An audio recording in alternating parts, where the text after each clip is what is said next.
Hey guys, welcome back to the channel. Welcome back to the another video.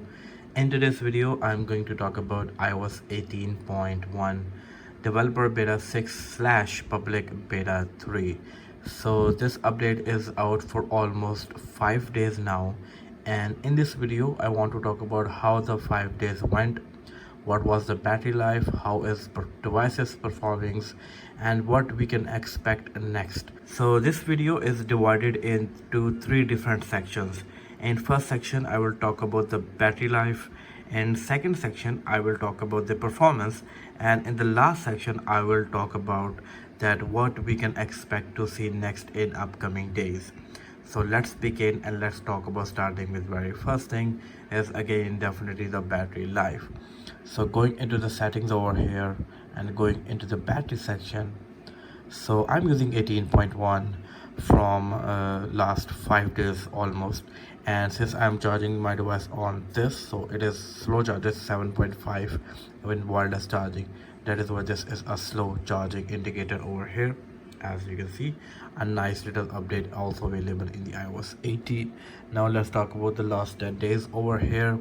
So this was the first day when I was using my device 18.1 beta 6.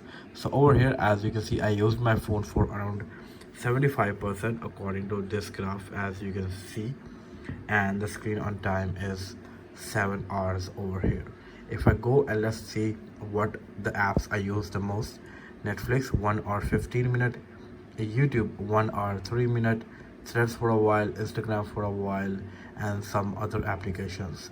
I used App Store because I was updating applications, used Geekbench Score because I was testing the score, and some other applications, as you can see. So it is showing a home and lock screen, but it also consumes battery for sure. So sometimes I do setting up my screen, and most of the time I'm into like scrolling applications. Sometimes I do like to do that in my free time, so that is why it is showing something like this.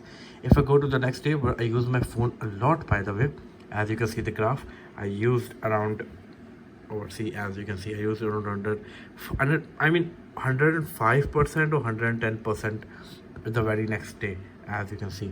So if I go on this day, the screen on time is 9 hours and 32 minutes. Definitely I used more than 100%, which means I did charge my device that day. So YouTube again for almost 2 hours, Netflix, as you can see, then Instagram a lot, Pocket Cast a lot, WhatsApp a lot, by the way, and some other applications, as you can see. So these are this usage is insane. YouTube is a media application and that consumes a lot of battery life, and if I see this, it means that battery life is really good. And if I go to the very next day over here, where I use again almost 95% of my battery, as you can see this graph over here, and for the 95% I got 8 hours and 3 minutes screen on time. Again back to YouTube a lot. This time Instagram was the most used application, then WhatsApp, some other applications, as you can see. So if I conclude my battery life after looking to these days, I can say that battery life is improved a lot. In beta 5, when beta 5 was came out, I was not happy with the battery life, but after a couple of days, after a week, beta 5 was really good. It was giving me really good battery life, really good performance. I talked about that in my previous video. And after the release of beta 5, after 2 weeks, beta 6 came out, and I can easily say even from the very first day, battery life of beta 6 slash public beta 3 is really good. It is improved a lot. It is not like beta 5 that was bad then get better. It is really good. So battery life is really good. I am happy to see this much good battery life, which means I can expect even a better battery life in the stable release of 18.1. I will also talk about that in the end of this video, in the third section of this video. Now let's get to the second section of this video, that is performance for sure. So in terms of performance, I don't have any issue. In my one of the videos about beta 5, I shared an issue where these widgets were not working properly. I shared that video with you guys. If you haven't checked out that, go and check out that video on my channel. But I haven't seen that issue in the beta 6 slash public beta 3. So that issue is fixed. As you can see, widgets are working properly, they are working perfectly, so no issue over here, which is a really good thing. I also talk about another issue in the beta 5, that my camera sometimes stuck while when I open it is just black, and that is happening to my camera and also to the Snapchat in beta 5.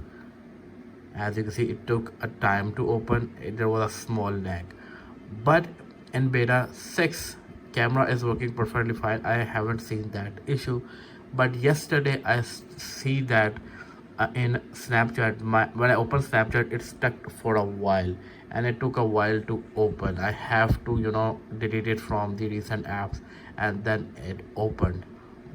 That is a small issue that I'm facing. Other than that issue, I haven't seen any issue with the performance. Everything is working really fine. Also, now the black icon of Snapchat is also available, that you can see they updated it yesterday, which is a good news. So I also want to talk about the Geekbench score for a bit in this section.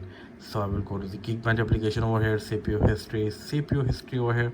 So I'm not impressed with the Geekbench score 2304 on a single core, but 5294 on a multi-core. Even the multi-core is lower than the average iPhone 14 score. Single core is slightly better, but being very honest with you guys, even the scores are lower, I haven't seen any sort of issues, so which is good news, and I think it will get better. I will run another test very soon, and I will share that in upcoming video, so make sure to subscribe.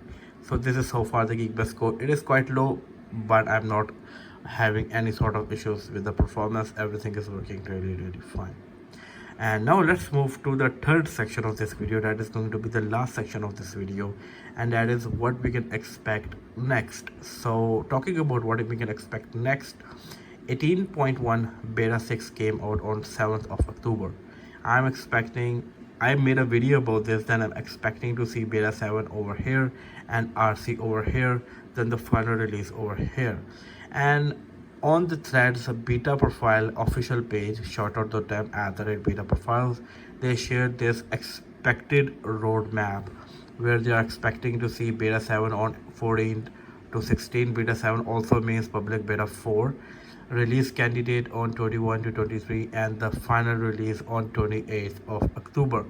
If Apple didn't find any sort of issue in the release candidate before this one, then this release candidate update will become the final update. But if they found any sort of issue, then there can be release candidate re-release or release candidate 2, but let's see. But this is a small simple roadmap, and I think this is what is going to happen with the 18.1. Well, these were the three things I want to discuss in this video. What your thoughts are, what iOS version you are using, let me know in the comment section below. And well, that's it from this video. I hope you like this video. I hope you're enjoying my videos. I'm trying to bring as much videos as I can, so I can give you reviews of 18.1 and 18.0.1 so far. Well, I will see you in my next video. Until then, take care. Peace out.